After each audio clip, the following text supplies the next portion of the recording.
JPS Techno courses medical coding. SAP FICO, SAP ABAP, SAP Security. For contact. Villain గా కూడా బాగా set అవుతాడు రవి.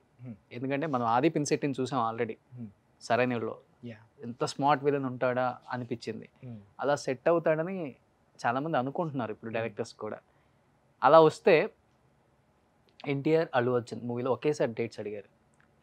ఏ hero cinema ఒప్పుకుంటావు?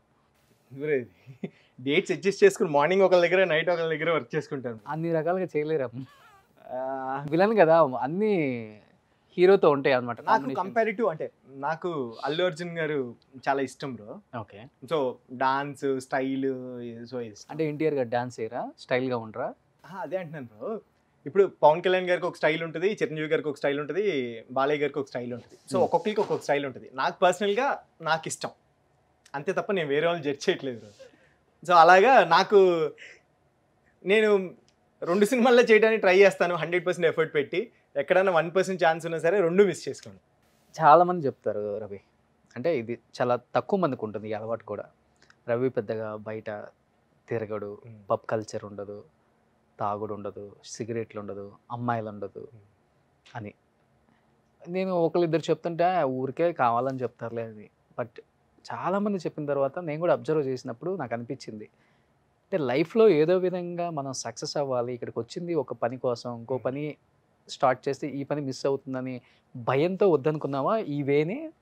లేకపోతే మనకెందుకు లేనిపోయింది, అవసరమా మనకి, మనమే అంతంత మాత్రం అనిపించి భయం అనిపించి వెనక్కి వచ్చేసావు నువ్వే?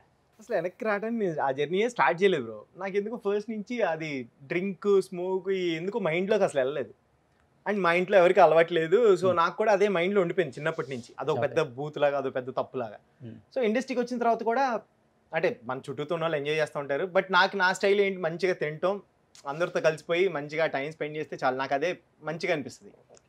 సో ఎప్పుడు అటు సైడ్ వెళ్ళలేదు, ఇప్పటికీ వెళ్ళలేదు, అదే కంటిన్యూ అవుతుంది. ఎందుకంటే కొంత మీకు వచ్చిన ఫేమ్ ఇంకొకరికి వచ్చి ఉంటే ఇంకోలాగా యూటిలైజ్ చేసుకోగలరు, దాన్ని మిస్యూజ్ చేయొచ్చు, లేకపోతే కొంత బిల్డప్ అదంతా ఉండొచ్చు. బట్ మీ దగ్గర అది ఎప్పుడు కనిపించదు. స్వీట్ పర్సన్, చాలా డౌన్ టు ఎర్త్, అమ్మాయిల దగ్గర కూడా చాలా రెస్పెక్ట్గా ఉండటం, ఇవన్నీ. అంటే ఇంట్లో అక్క చెల్లి ఉన్నప్పుడు ఆటోమేటిక్గా మనకు తెలియకుండానే ఇంట్లో నేర్పిస్తారు కదా. సో అది తెలియకుండానే ఆ రెస్పెక్ట్ వస్తుంది. అండ్ నాకేంటి అంటే ఇండస్ట్రీకి వచ్చిన దగ్గర నుంచి ఏదైనా చెయ్యాలి, మనం ఇంట్లోని అంటే వాళ్ళు భయపడ్డారు అనేది పక్కన పెడితే, ఇంట్లో ఫినాన్షియల్గా అంత స్టేబుల్ కాదు. సో మనమే వాళ్ళకి సపోర్ట్ అన్నప్పుడు ఒక తెలియని రెస్పాన్సిబిలిటీ ఉంటుంది బ్రో. సో దానివల్ల కూడా ఎండొచ్చాము మేబీ. మన టార్గెట్ వేరు, అది రీచ్ అవ్వాలి అనే వేలోనే పరిగెడతా ఉన్నా అప్పటి నుంచి ఇప్పటి వరకు. బట్ సక్సెస్ వచ్చిందంటే చాలా వేస్ ఉంటాయి, ఫైనాన్షియల్గా కూడా చాలా వేస్ ఉంటాయి రావడానికి ఈజీగా. బట్ అవన్నీ వద్దనుకున్నారు కదా, నాకు అవసరం లేదని అక్కడే సక్సెస్ అయ్యారు మీరు. Thank you bro. అంటే నాకు ఇదే మజా అనిపిస్తుంది బ్రో, ఇదే హ్యాపీ అనిపిస్తుంది. ఒక సీన్ చూసి నేను యాక్ట్ చేసిన తర్వాత బాగా చేసావు అంటే చాలు బ్రో, నాకు ఇంకా లైఫ్లో ఇంకేం వద్దనిపిస్తుంది. సో అంత పిచ్చి. బట్ 2-3 సార్లు అన్నారు ఫ్యామిలీ, ఫినాన్షియల్ సపోర్ట్. హైదరాబాద్ వచ్చిన కొత్తల్లో అవకాశాల కోసం ఆ వేటలో తిరుగుతున్నప్పుడు ఎప్పుడైనా ఇంట్లో అన్నీ చెప్పలేము, మళ్ళీ అన్నిసార్లు అడగలేము కూడా, ఫినాన్షియల్గా ఇబ్బంది పడిన రోజులు ఉన్నాయి రవి మీ లైఫ్లో?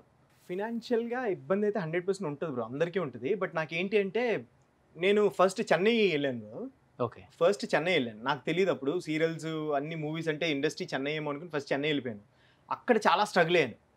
ఫుడ్ ఉండేది కాదు ప్రాపర్గా, ఇంట్లో వాళ్ళకి చెప్పేవాడు కాదు. ఆల్మోస్ట్ నేను మంచి సాలిడ్గా వెళ్ళినోడిని 3 monthsకి తిరిగి వచ్చేటప్పుడు చిన్న పేషెంట్ లాగా వచ్చా.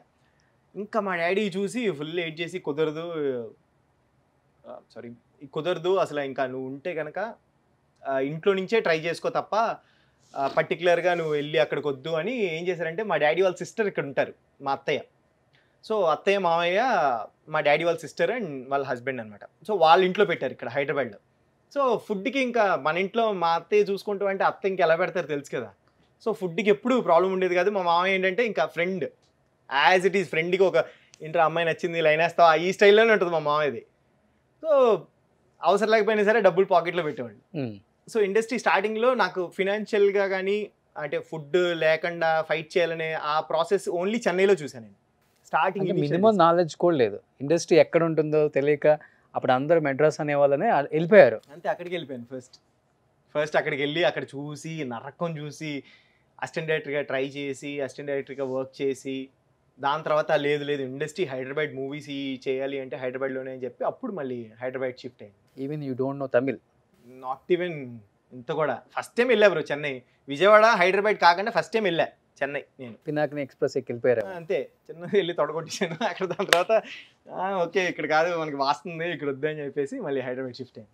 బుల్లితెర మీద ఇప్పటికి కూడా ఆ ప్రేమ, ఆప్యాయత అవన్నీ చూపించే ఆర్టిస్టులు నీ ఫ్రెండ్స్ అంటే ఎవరని చెప్తారు? బుల్లితెర అంటే నాకు ఆదర్శ్ ఉన్నాడు హీరో, అండ్ నిరుపమ్. ఓకే, వీళ్ళిద్దరు నా బెస్ట్ ఫ్రెండ్స్. డాక్టర్ బాబు. యా, మా doctor Babu and Arjun. So వీళ్ళ ముగ్గురు చాలా క్లోజ్ నాకు పర్సనల్ గా. అంటే అప్పటి నుంచి ట్రావెల్, ఇనీషియల్ డేస్ నుంచి మేమంతా కలిసి ట్రావెల్ అవుతూ వచ్చాం. సో నాకు వాళ్ళు బెస్టెస్ట్ ఫ్రెండ్స్ అని చెప్తాను. అబ్బాయిల్లో వాళ్ళు. హీరోయిన్స్ లో నవ్య. ఓకే. అండ్ అంటే హీరోయిన్స్ లో పర్టికులర్ గా అంత క్లోజ్, అందరూ క్లోజ్ ఉంటారు. చెప్పొచ్చు కదా నవ్య, ఒక్కతని చెప్పొచ్చు కదా, ఇంకెందుకు మిగతా వాళ్ళ పేర్లు చెప్తే నవ్య మళ్ళీ ఫోన్ చేసి ఇబ్బంది పెడుతుందని చెప్పొచ్చు కదా. నాకే తెలియదు ఎంత ఉన్నారు అంతలో, అలా ఏం లేదు బ్రో, చాలా మంది ఉన్నారు. రోహిణి నాకు టెలివిజన్ వర్క్ చేసినప్పటి నుంచి, హిమజక్క. సో వీళ్ళందరూ టెలివిజన్ వర్క్ చేసినప్పటి నుంచి ఫ్రెండ్స్ నాకు. రోహిణి కూడా ఇప్పుడు బాగా సక్సెస్ అయింది బిగ్ స్క్రీన్ మీద. తనకున్న టాలెంట్ కి ఇంకా లేట్ అయిందేమో అనిపిస్తుంది నాకు. తను ఇంకా చాలా టాలెంటెడ్. నాకు తను చూస్తే ముచ్చటేస్తుంది, అరే ఒక మనిషి ఎంత టాలెంటెడ్ ఉంటారా అని. సో తనకి ఇంకా రైట్ టైం రావాలి అనిపించేది. సో ఇప్పుడు వచ్చినందుకు హ్యాపీ. సో ఎప్పుడన్నా బోర్ కొడితే ఎక్కువ ఏ ప్లేస్కి వెళ్తుంటారు? నేనైతే కాశ్మీర్ వెళ్ళిపోతాను. ఓ, గుల్మర్గ్ అనే ప్లేస్ ఉంటుంది కాశ్మీర్లో, ఎప్పుడు స్నోఫాల్ అవుతూ ఉంటుంది. ఓకే. సో నాకు కొంచెం టైం ఉండి డబ్బులు ఉన్నాయంటే ఫస్ట్ అక్కడికి వెళ్ళిపోతాను. డబ్బులు లేవు వెళ్ళిపోతారా? ఒక్కళ్ళే వెళ్ళిపోతాను. ఓకే, ఒక్కడే వెళ్ళిపోతాను. మా బ్యాచ్ ఉన్నారు, ట్రిప్ బ్యాచ్. మా తమ్ముడు కజిన్స్ ఉన్నారు, లేదు ఫ్రెండ్స్ ఉన్నారు, సాయి, ప్రవీణ్, ప్రదీప్ అని. సో మా ఫ్రెండ్స్ ఉన్నారు, మా ట్రిప్ బ్యాచ్ అనమాట. వెంటనే ఒక గ్రూప్ క్రియేట్ చేసి పదండి అంటే వాళ్ళు రెడీగా ఉంటారు, డన్ అన్న అని. సో నైట్కి నైట్ ప్యాక్ చేసుకుని బయలుదేరిపోతాం అంతే. Yeah, super. So snow place అంటే నాకు చాలా పిచ్చి. సో స్నో ప్లేస్ ఎక్కడ ఉందో లిస్ట్ చేసి వెళ్ళిపోతా. బట్ ఇండస్ట్రీకి వచ్చిన తర్వాత నాకు లైఫ్ ఇచ్చి నేను ఇంకా లైఫ్లో మర్చిపోలేను, ఎప్పుడు ఆ గ్రాటిట్యూడ్ ఉంటుంది, ఒక డైరెక్టర్, ఒక ప్రొడ్యూసర్ అంటే ఎవరి పేరు చెప్తారు? ఆబ్వియస్లీ మంజు మ్యామ్ ఫస్ట్ ఆ లిస్ట్లో ఎప్పుడు ఉంటారు బ్రో. బికాస్ జీరో అంటారు కదా, ఆ జీరో నుంచి ఒక లైఫ్ ఫస్ట్ గ్రాఫ్ కొంచెం అలా పైకి స్టార్ట్ అవడానికి రీజన్ మంజు మ్యామ్. మొగల్ రేకులు అనే సీరియల్. దాని తర్వాత నేను ఎప్పుడు అదే అంటున్నా కదా, ఆడిషన్ అనేది తెలియదు నాకు. ఎప్పుడు ఏ రోజు నేను సీరియల్ వర్క్ కోసం వెయిట్ చేయలే. ఫస్ట్ సీరియల్ చేశాను, దాని తర్వాత ఏ రోజు ఆల్మోస్ట్ 12 years అనుకుంటా జర్నీ, 10 years 12 years ఏ రోజు వెయిట్ చేయలేను ఎప్పుడు వర్క్ కోసం. ఓకే, అంత బ్యాక్ టు బ్యాక్ వర్క్, ఆ ఆపర్చునిటీ క్రియేట్ చేసింది Manju ma'am. Great. So life long ఆ గ్రాటిట్యూడ్ ఎప్పుడు ఉంటుంది నాకు.